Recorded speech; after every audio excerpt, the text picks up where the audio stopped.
بسم اللہ الرحمن الرحیم۔ میں ہوں راجہ براولوگ میں ناس، اور آپ دیکھ رہے ہیں میرا YouTube Facebook channel A B news channel.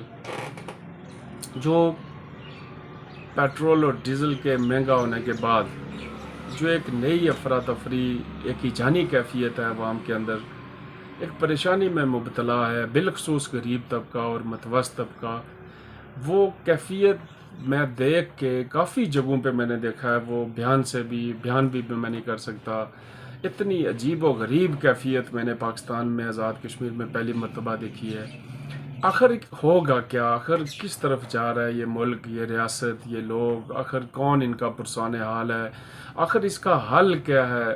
آخر یہ جو 2 وقت روٹی بمشکل جن لوگوں کو ملتی تھی، جو دن رات محنت مزدوری کر کے بچوں کو 2 وقت کی روٹی کھلاتے تھے، اب وہ مزدوری ان کے پاس نہیں، وہ اجرت نہیں مل رہی، اور پھر جو اجرت مزدور کو ملتی ہے، ایک غریب آدمی جو ہے محنت مزدوری کر کے اجرت حاصل کرتا ہے، اس اجرت سے وہ جب دکان پہ جاتا ہے تو وہ وہاں سے وہ چیزیں، اشیاء خورد و نوش کئی گنا قیمتوں میں اس کو مل رہی ہیں، اس کا چولہا بجھ رہا ہے، بچے بلک رہے ہیں، اسکولوں سے بچوں کو ہٹایا جا رہا ہے، غریب لوگ اپنی بچوں کو پڑھانے سے بھی وہ قاصر ہیں، مشکل ترین حالات میں۔ لیکن آخر اس کا حل کیا ہے؟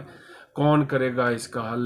کون دیکھ رہا ہے لوگوں کے ان مشکلات کو؟ کس کو احساس ہے پاکستان اور آزاد کشمیر کی اس متوسط اور غریب عوام کا؟ تو جواب یہ ملتا ہے کہ یہاں کسی کو کوئی احساس نہیں ہے، اور ہمیں کہا یہ جا رہا ہے کہ جی اللہ کے حوالے ہے، پاکستان اللہ کے حوالے ہے۔ اور پاکستان اللہ کے حوالے ہے، آپ کس کے حوالے ہیں؟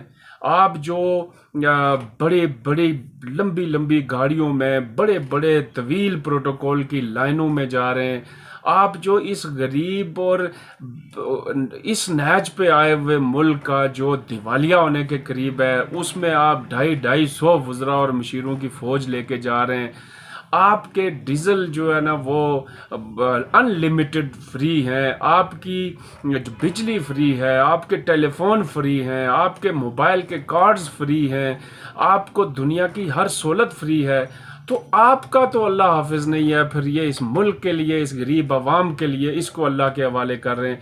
اللہ نے تو اس پاکستان کو آج تک قائم رکھا ہوا ہے، لیکن یہ اب اللہ تبارک تعالیٰ جو کچھ یہاں پہ ہو رہا ہے، یہ اسی کی ناراضگی کا سبب ہے، اللہ تعالیٰ کے عذاب کا سبب ہے کہ اس ملک میں ڈاکوؤں اور چوروں نے ہمیشہ اس ملک پر قبضہ کیا ہے، لوٹا ہے اس ملک کے وسائل کو۔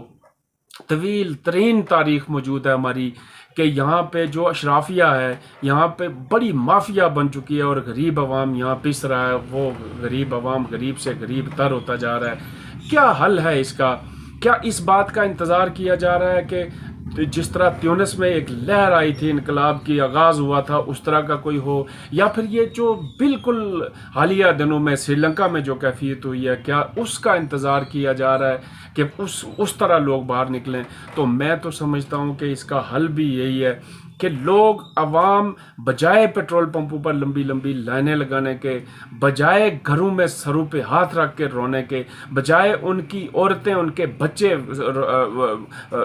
کریں اپنا رونا روئیں، اس کے بجائے پھر یہ سری لنکا کی طرح یہ اس قوم کو باہر نکلنا چاہیے۔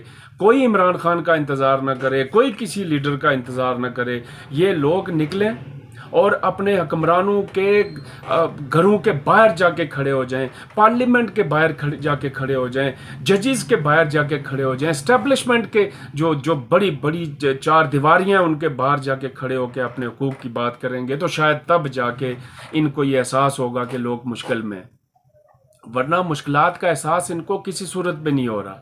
دیکھیے کیسے نظام ٹھیک ہوگا؟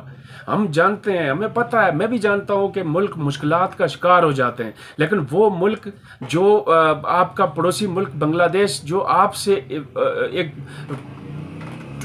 نکل کے ایک علیحدہ ملک بنا، افغانستان کو دیکھیں، انڈیا کو دیکھیں، ایران کو دیکھیں، آپ کے پڑوسی جتنے ممالک ہیں وہ ترقی کرتے جا رہے ہیں، آپ نیچے آتے جا رہے ہیں۔ اس کے اسباب کیا ہیں؟ کون لوگ ہیں جو اس ملک کو لوٹ رہے ہیں؟ کون ہیں جو اس کے سسٹم کو ڈی اسٹیبلائز کر رہے ہیں؟ کیا عوام کو پوچھنے کا کوئی حق نہیں ہے؟ آج یہ بات کہہ سکتے ہیں آپ کے مشکل میں ہے ملک، کس کی وجہ سے مشکل میں ہے؟ اگر مشکل میں ہے تو اس مشکلات کا حل کہاں پہ ہے؟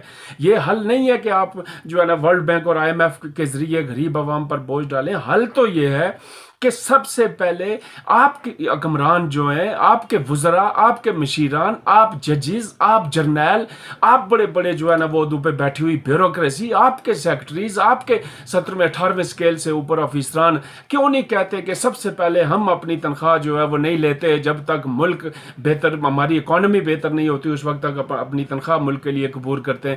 کیوں ہم اپنی مراد قبول کرنے کے لیے تیار ہیں، ڈیزل قبول کرتے ہیں، ہم پیٹرول قبول کرتے ہیں، اپنی گاڑیوں میں اپنے پیٹرول ڈالیں گے کہ ملک سے پیسے نہیں لیں گے؟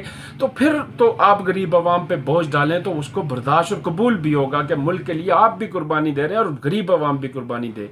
لیکن اگر آپ انہی عیاشیوں میں مصروف ہیں، آپ اسی طرح لوٹ و کھسوٹ مصروف ہیں، کمیشن آپ اسی طرح لے رہے ہیں، آپ اسی طرح ملک کے منصوبوں سے پیسے لوٹ رہے ہیں، آپ کے جرنیلوں کی تنخواہیں اسی طرح جا رہی ہیں، آپ کے ڈیفنس کے پیسے اسی طرح آ رہے ہیں، آپ کے ججز کی مراد اور تنخواہیں اور پنشنیں اسی طرح آ رہی ہیں، تو پھر ایک غریب جو 500 کی دیال لگاتا تھا وہ قربانی دے تو کیوں دے؟ کس کے لیے وہ قربانی دے؟ اور دے گا بھی تو کیسے دے گا؟ اگر دے گا تو مر جائے گا، قربانی دیتا رہے گا تو مر جائے گا. آپ اس کو مارنا چاہتے ہیں.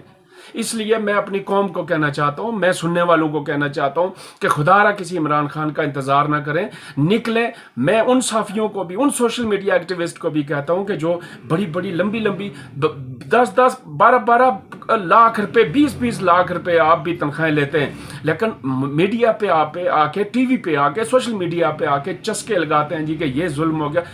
آپ کون سا ظلم کے خلاف کھڑے ہوئے ہیں؟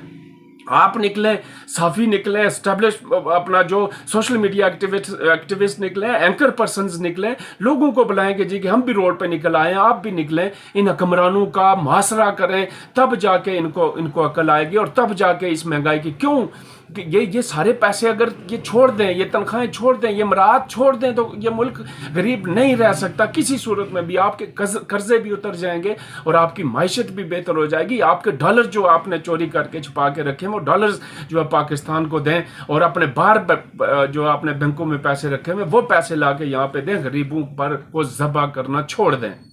میں کہتا ہوں کہ اگر پہلا آدمی میں جانے کے لیے تیار ہوں. نکلیں باہر، آئیں ہم چلتے ہیں وہاں پہ اسلام آباد پارلیمنٹ کے باہر جا کے کھڑے ہوتے ہیں، وہیں 7 سپریم کورٹ بھی ہے وہاں کھڑے ہوتے ہیں. آئیں جا کے تو وہ جی ایچ کیو کے باہر کھڑے ہو جائیں، اسٹیبلشمنٹ کو کہیں کہ یہ نیوٹرل رہنے کا وقت نہیں ہے. اگر نیوٹرل تو آپ ہیں ہی نہیں، لیکن نیوٹرل رہنے کا وقت نہیں ہے، یہ کردار ادا کرنے کا وقت ہے، اپنی قوم کو بچانے کا وقت ہے، ملک کو بچانے کا وقت ہے، عیاشیاں چھوڑنے کا وقت ہے. اگر آپ عیاشیاں نہیں چھوڑیں گے تو یہ قوم آپ کو، آپ کی گردنوں سے اوپر چلی جائے گی. یہ قوم نکلے گی ایک دن انشاءاللہ العزیز، لیکن بہت دیر ہو چکی ہوگی. میرے نوجوانوں کو کہتا ہوں، میں ان متحرک لوگوں کو کہتا ہوں، سوشل میڈیا پہ کام کرنے والے لوگوں کو کہتا ہوں کہ نکلیں اور باہر نکل کے اپنی غربت کا، اپنی پریشانی کا، اپنے ہجان کا، اپنے اضطراب کا احساس دلائیں ان کو، اور اپنی بھوک کا احساس دلائیں ان کو. خدا را ورنہ آپ بھی مارے جائیں گے، آپ کی نسلیں بھی ماری جائیں گی، اور کچھ بھی آپ کو نہیں ملے گا. اور یہ لوٹ کے باہر چلے جائیں گے، اور یہ باہر جا کے تو اپنے مالات جو انہوں نے بنائے ہوئے ہیں بڑے بڑے، یہ ان میں آباد ہو جائیں گے. ان کے کاروبار ہیں باہر، ان کے انڈیا کے ساتھ کاروبار ہیں، ان کے امریکہ میں کاروبار ہیں، فرانس میں، جاپان میں، یورپ میں، ان کے ہر جگہ پہ کاروبار ہیں. یہ یہاں سے چلے جائیں گے. اس لیے اس جانی کیفیت کا واحد حل یہ ہے، یا تو آپ از خود وہ ساری مراعات اور تنخواہیں چھوڑ کے اعلان کر دیں کہ آپ نے ملک کے لیے قربانی دی ہے، ورنہ پھر یہ عوام آپ کا پیچھا نہیں چھوڑے گی. اور میں کہتا ہوں کہ عوام کا بچنے کا صرف ایک ہی طریقہ ہے، اللہ تعالیٰ اس عوام کو کب تک صبر تو دے گا، لیکن بھوک ننگ سے مارے جائیں گے یہ لوگ. اس لیے نکلیں اور اپنے ملک کو بچائیں، اپنی اکانومی کو بچائیں، اور اپنے باقی آنے والی نسلوں پر رحم کریں. بہت شکریہ. Thank you very much. السلام علیکم.